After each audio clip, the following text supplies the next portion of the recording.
My fiancé said, "I'm spending 2 nights with my ex." I replied, "Then do what you need to do." Then I canceled the venue, called the resort, moved out before sunset, left her ring on the counter, and turned off my phone while her bachelorette party found out from the venue's own email. Welcome to AF Tales. Today's story is about my fiancé texted, wedding still on, but I'm spending the last few nights before with my ex for closure. As you listen, think about what you would do in this situation. I got that text on a Wednesday afternoon while I was at work. My name is Tom. I was 29 and I was supposed to marry Brooke that Saturday, 3 days later.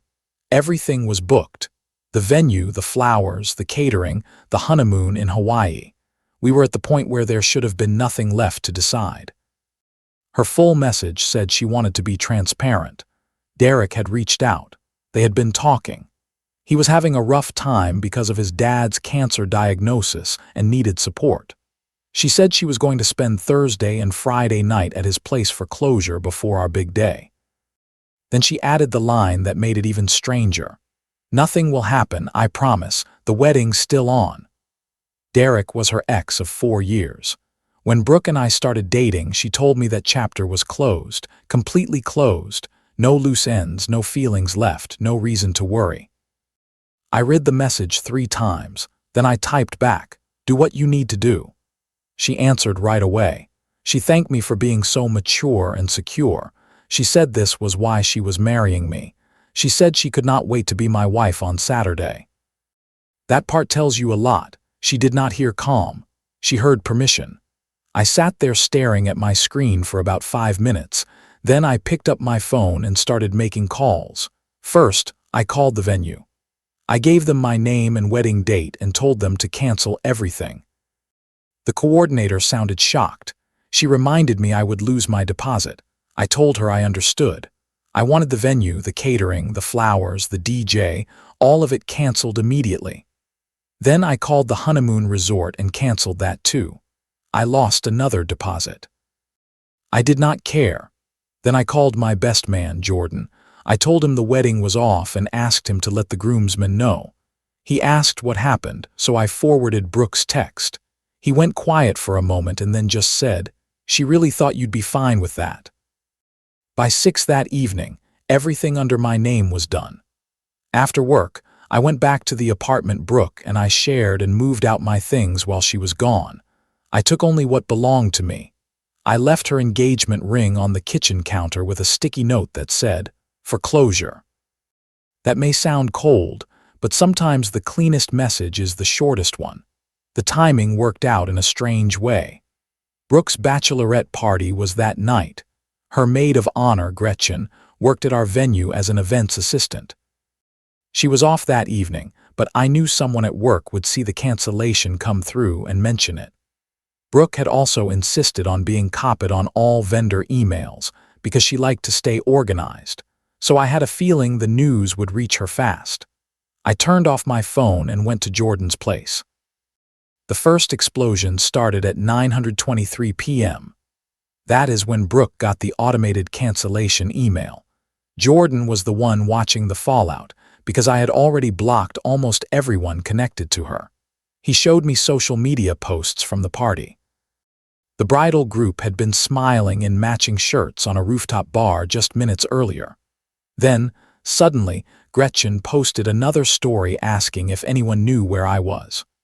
Brooke was apparently in full panic mode.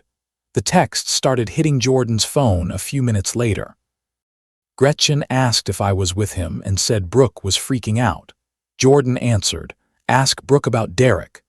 That bought us 20 minutes of silence. Then Gretchen tried again and said I was overreacting and ruining Brooke's life over nothing. Jordan answered with something much shorter than I would have. Brooke's mother, Helen, then started calling Jordan over and over, even though she had never had his number before. She left angry voicemails saying I was being childish, saying people had already flown in, saying they were going to sue me for the lost deposits. That threat did not land very hard. Every contract was in my name. Around 11, Derek himself started texting Jordan. He said the whole thing was a misunderstanding.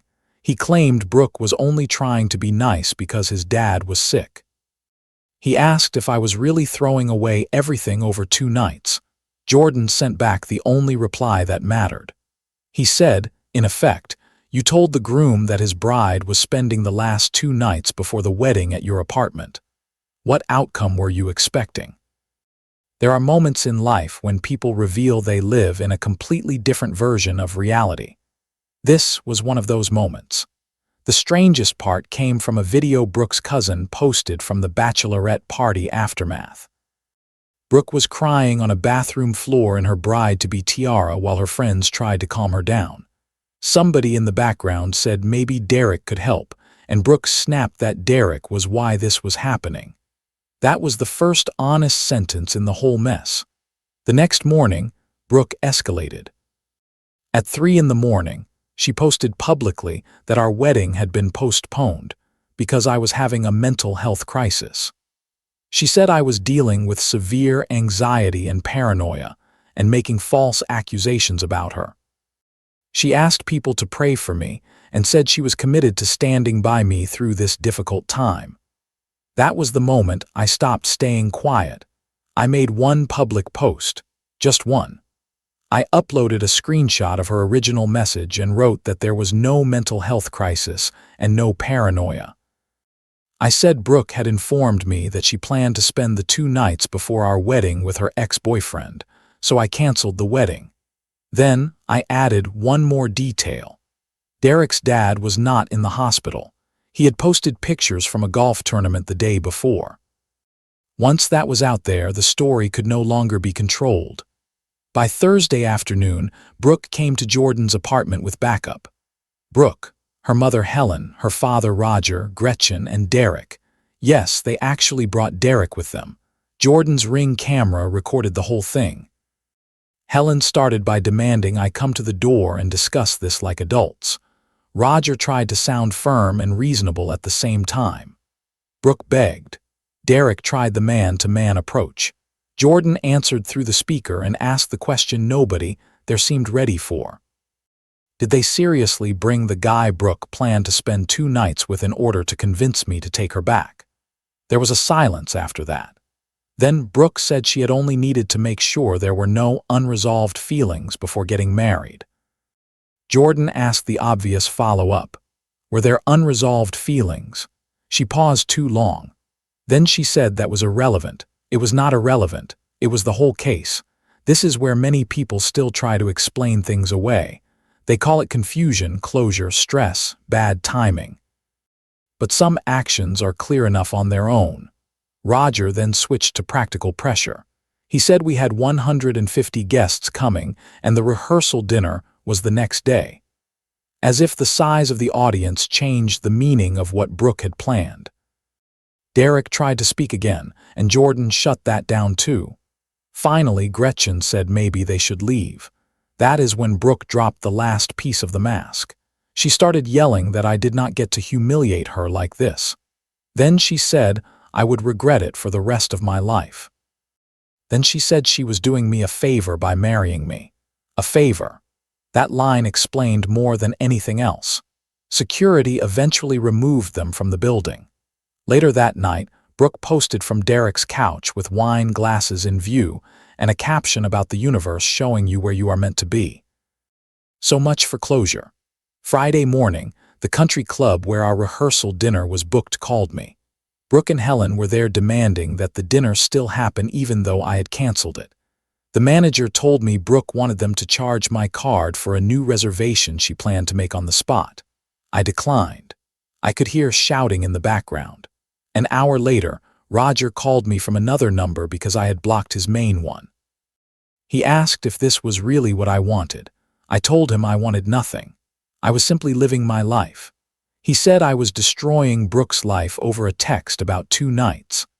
I asked whether Brooke had told him she posted from Derek's apartment the night before after the wedding had already been canceled. He went quiet, then he hung up. The backup plan for the rehearsal dinner did not go much better. Brooke and Helen tried to host some smaller version of it at a restaurant. Very few people came. Derek showed up and sat next to Brooke. Her own sister, Deanna, left when she saw that. By Friday night, Brooke had moved from damage control to public collapse. She went live on Instagram while drinking at Derek's apartment. She cried and said I was painting her like a cheater even though she had never cheated. She said she just wanted closure and wanted to start marriage with a clean slate. Then people in the comments pointed out that she was literally sitting in Derek's apartment while saying all this. Someone else asked why she had claimed I was having a mental health crisis that morning. Brooke said I was crazy. Then she cried harder. Then Derek reached for the phone and called her babe while trying to stop the stream. That one word did more damage than anything I could have said. By Saturday morning, I was gone. I had taken myself to a mountain resort for a solo trip instead of a honeymoon. It was quiet there. Clean air, no calls, no drama in person. Jordan kept me updated from a safe distance. Even with the wedding canceled, around 30 guests still showed up at the venue because Brooke and Helen had been telling people it was only postponed and they should come anyway. The problem was that the venue had already moved on and was hosting a corporate retreat. So there were confused relatives in formal clothes wandering around while a bunch of office workers did team-building activities nearby. Helen tried to force the venue to give them space anyway. Police were called again. At that point, the story had moved past sad and into absurd. Then came the twist no one could have planned. Derek's father showed up, thinking his son was the one getting married. That is how he learned his supposed cancer diagnosis had been used as a lie to justify Derek reconnecting with an engaged woman. In front of everyone, he turned on his son and asked if he had really told people his father had cancer to break up a wedding. Brooke tried to defend Derek and said it was not his fault, that I had overreacted. Derek's father turned to her and said she was engaged to one man while spending nights at his son's apartment. He told them both exactly what he thought of them. Sometimes the outside person sees the truth faster than the people inside the mess. Saturday night, Brooke made one last move. She went back to the apartment we had shared and sent me a picture of herself standing in her wedding dress in what used to be our bedroom. Her message said that this could have been our night and that she was there if I wanted to talk. I answered with 6 words, "You should check your email." I had already notified the landlord that I was gone and would not be paying next month's rent. I was not on the lease anyway. I had simply been covering half the bills. Brooke could not afford the place alone. She texted back asking where she was supposed to live. I replied, "Derek seems comfortable." She sent dozens of voice messages after that. I never listened to them. In the weeks that followed, the rest of the truth came out in pieces. Brooke and Derek made their relationship official. When Brooke could not keep up with rent, she moved into his studio apartment in his mother's basement. Helen and Roger ended up separating because Roger learned Helen had been encouraging the whole closure idea. She had thought Derek had money from some settlement and never liked me because she saw me as not ambitious enough, which was a strange thing to think about a software developer making 6 figures. Roger sent me an apology email. He said he had failed as a father and that I had done the brave thing by walking away. Derek's father reached out too and apologized for his son. He and his wife were apparently cutting Derek off for a while. Then there was one more layer. Brooke tried to book a wedding with Derek at the same venue I had canceled. The venue refused. She tried other places in the area, but word had spread. Between the public scene, the harassment, and the police calls, she had become the kind of client venues do not want. According to Deanna, Brooke later realized Derek was not planning to marry her at all. He talked about how what they had was beyond marriage and how a piece of paper did not matter. This from a man with 2 divorces behind him. She reportedly screamed at him during one family gathering and said he had ruined her life for nothing. He answered that he thought she loved him for him, not for a wedding. That is the risk when someone blows up a stable life chasing a fantasy. The fantasy usually does not survive normal daylight. As for me, I did fine. Better than fine, actually. I got promoted at work. Life became simpler once I stopped trying to carry someone else's confusion. I started dating a woman named Elise from my rock climbing group. We took things slowly. No pressure, no games, no hidden conversations with exes, no tests disguised as honesty. Then one day I ran into Gretchen at a coffee shop. She apologized and told me something that made the whole picture even clearer. Brooke had not just made a sudden choice on that Wednesday. She had apparently been texting Derek for months and planning those closure nights in advance. Gretchen even said Brooke had bought special lingerie for it and had convinced herself I was too soft to do anything except accept it. That part mattered to me more than the public drama ever did. Because it meant the text was not a mistake, it was a final reveal. When I looked back, the red flags had been there. Brooke compared me to Derek too often. She talked to him as a friend but acted secretive with her phone. During one argument, she told me I was lucky she chose me. At the time, I brushed those things aside because the wedding was close, our lives were linked, and I wanted the future we had planned. A lot of people do that. They do not ignore the signs because they are foolish. They ignore them because they are invested. Later, even one of Derek's ex-wives reached out online and said I was lucky to be out. She claimed he had cheated on her with multiple women and said Brooke would learn soon enough. I did not get involved. At that point, none of it was my problem anymore. That may be the simplest ending to this story. Not revenge, not victory, relief. I did lose money on deposits, though not all of it. The photographer gave some back. The cake maker refunded most of her fee except materials. The venue and caterer kept theirs, which was fair under the contract. Even so, every dollar I lost was cheaper than a divorce would have been. Cheaper than years of mistrust. Cheaper than waking up one day married to someone who thought respect was optional. And in a strange way, that awful text did me a favor. It arrived before the vows, before the paperwork, before a harder kind of damage could be done. Brooke thought she was testing how much I would tolerate. What she really did was answer the one question that matters before a marriage. Can this person be trusted when it counts? The answer was no. The lessons here are simple. First, when someone asks for trust while acting in a way that breaks trust, listen to the action, not the speech. Second, closure is not a free pass to cross obvious lines. Healthy boundaries protect a relationship. They do not hide disrespect. Third, if someone lies about your mental health to protect their image, that is not a misunderstanding.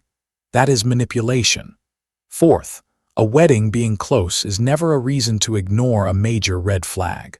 Walking away late is still better than staying too long. Fifth, peace can cost money in the short term and still be worth every cent. And finally, when a person says they are doing you a favor by loving you, believe them the first time and leave before they make you prove your worth for the rest of your life. So what would you have done after getting that text? Would you have canceled everything right away? Or would you have tried one more conversation first?